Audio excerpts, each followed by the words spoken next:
Welcome back to Celebrity Radio. It's Alex Belfield talking to some of the biggest stars and some of my favourite people. And we've got one for you today. A man we first interviewed nearly 20 years ago. Adam Rickitt is the star of Great Expectations, which opens in Blackpool at the Opera House on the 10th of December and closes on the 7th of January. Adam, good to talk to you again. Hello, mate. 20 years ago, we're old. Well, let me tell you the story. So I'm Ginger, and at that point was about 25 stone. And I came to interview you at HMV in Nottingham, and I had to walk past about 400 girls who were screaming your name, and they all laughed as I walked past, and I'll never forget it. It was one of the most wounding moments of my career, truthfully. Mate, I'm sorry. Well, if there's any sort of value to it, they went and bought my CD, so they actually got the worst deal out of it anyway.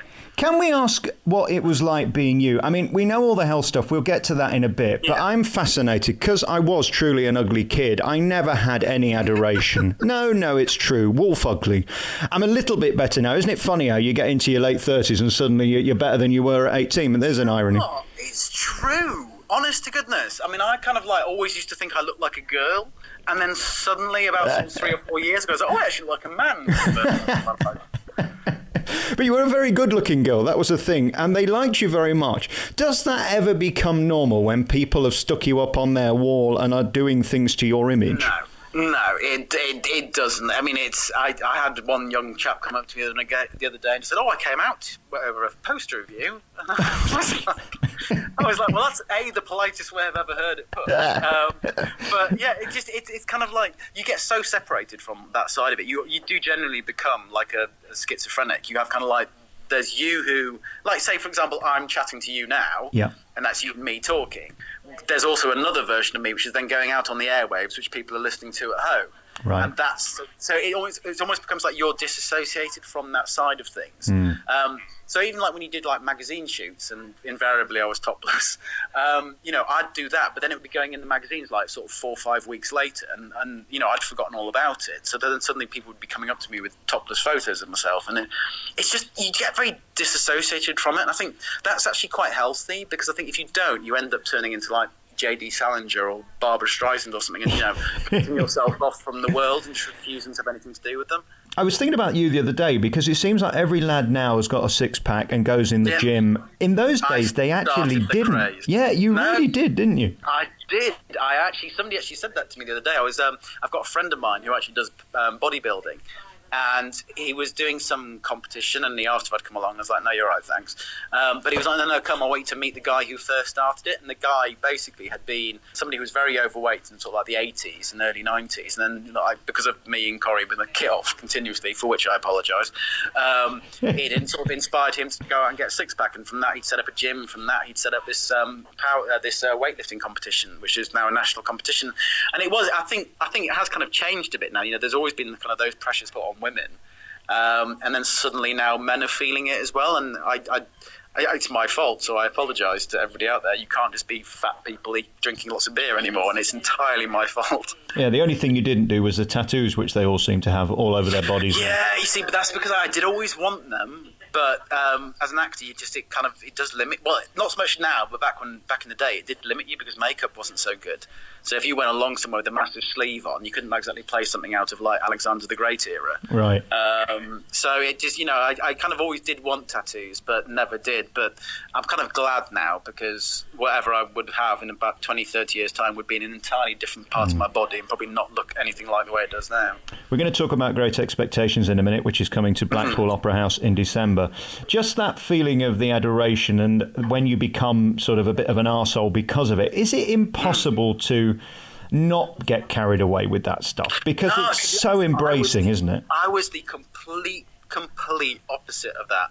Because I'm exactly like you. I assumed everybody who was, this before I got into like the business, I assumed everybody who was famous was a complete arrogant sod, and was horrible, and was up their own backside. So when I kind of first got into it all, I went completely the opposite direction. I was so scared people would think I was arrogant and stupid and a celebrity that I became so subservient, and I would go out of my my biggest fear in the world would be that somebody would go, oh God, he's such a wannabe, or something like that, or he thinks he's so much better than me, and it made me absolutely paranoid. So things like, I'd be in a club with some girls or something like that, and these blokes would come up and they'd start giving me shit or something like that. Sorry. No, it's fine.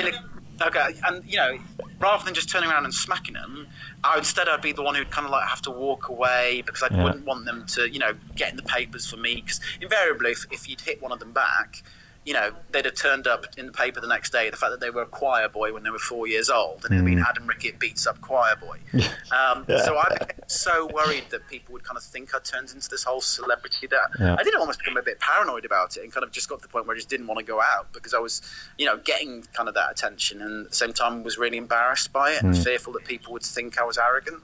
And by the way, you were lovely to me that day. It was just everybody laughing at me that's wounded me for the rest of my life. Sorry. And you made a joke about your music earlier. I mean, you sort of put it down as crap. It wasn't really. I mean, people loved it. I mean, for that moment, which is the point of being a pop star, which means 1 minute you're popular, the next minute you're not. People were into you. Do you really view it with that much contempt? I don't see. I mean, to be honest, I've got very much a love-hate relationship with the song "I Breathe Again." The whole pop music, the whole actual pop star part of my life, I don't regret it because it was an experience. But at the same time, if I was going back, I wouldn't do it again. Just because it was nothing that I thought it would be. I thought it would be me out, being a bit of a rock star, going to like gigs every single time, going on tour, living, being on tour buses with loads of, mates around. And it's not, especially when you're a solo artist, it's literally you sat in a room doing nothing but interviews. But this is back in the day. This isn't like nowadays, because nowadays the only way to become an artist is to do a lot of live music because you have to build up that crowd support. Back then it was just about how many covers could you get, how many smash hits covers. So I would literally spend my entire life, and bearing in mind the journalists who were working for these like papers, things like that, they don't want to be doing that. They want to be working for like Empire magazine or something like that. So they would literally be given your biog and they'd just turn up and they'd all ask the same question. So you would spend months on end saying the same questions, and then, as I said, in a year and a bit of doing it, I sang live in this country once, because the rest of the time it was just running. You'd be doing so much press. You'd get to things like the poll winners party 5 minutes before you go on stage. So there's no time to do things like sound checks. They literally just throw you on with a fake microphone. And so I just kind of didn't. And then didn't have the band obviously to like banter with and have fun with. But then would become like really good friends with my dancers. But then the record cable company didn't like the fact that I was becoming friends with my dancers, so they fired all the dancers. So it was kind of not the funnest. I mean, at the same time though, I got to travel the world. I got to make some decent money out of it. And then also there are still to this day bars where when they play "I Breathe Again," everyone gets a round of drinks free. So I think. It was an amazing experience, one which I don't regret, but I haven't got any intention of repeating it. I know we're running out of time. I just say this to you. You should be very proud of what you did in terms of the reaction. Not everybody gets to get that. And, I suppose at this point, we haven't even got time to talk about the sort of stressful side of it and the mental issue side of it. Yeah. But at this point, as you look back, I hope you look at it with pride, because you came out of it unscathed. There was no scandal or anything like that. It was what it was. And you were a star back then, and you're a credible star now. So I suppose in that way, you've made it. I think it's that whole thing of not caring. I know it sounds really flippant and horrible, but you do kind of just reach this point where I spent so much of my like younger years when I first got in the industry paranoid about what people thought about me or what the press would say about me, and then in the end you just kind of go, oh, stuff it. Yeah. I'm doing things I enjoy. I mean, the biggest godsend to me was the fact that you had suddenly Freeview appeared and reality TV started and social media started. So suddenly, because when I first started, the only people who were in like the celebrity gossip columns were the soap stars. Right. So there was so much focus, but now there's so many like reality TV stars who are literally stripping off naked in public just to try and get a couple of inches in the paper. Or more. Or more. If you don't want to go down that road, you don't have to. You can just do what you enjoy. And to me, I enjoy acting, so I just kind of do that. I've met the love of my life. We go for nice, quiet dinners and things like that. But we don't go to like the celebrity things like, GQ magazine awards or cinema premieres. And it's not because we're not invited. It's just because we'd rather not. We'd rather just come home and be together, because that's kind of the best part of life for me. I love that. And you said right at the beginning of this interview, we're both getting old, which we are, of course. At this point, as we sit here today, are you the happiest and most content you've ever been? Yeah, definitely. Yeah. 100%. I wish I could go back and sort of say to my younger version of myself, don't worry, because when you're reaching the age that I am now, you're going to be so happy. And it is because you've been very lucky, but at the same time, it's also because you've kind of, when you've had your knocks, you've been strong enough to get back up and keep going. And I think that is, 90% of what this industry is. It's having the knocks, but not ignoring them, but kind of just like accepting that's part and parcel of it and carrying on. You're a big star in my eyes. I wish you all the best with Great Expectations. We're going to talk again before then. I'd love to do a proper sit-down chat with you because you've had such an extraordinary life.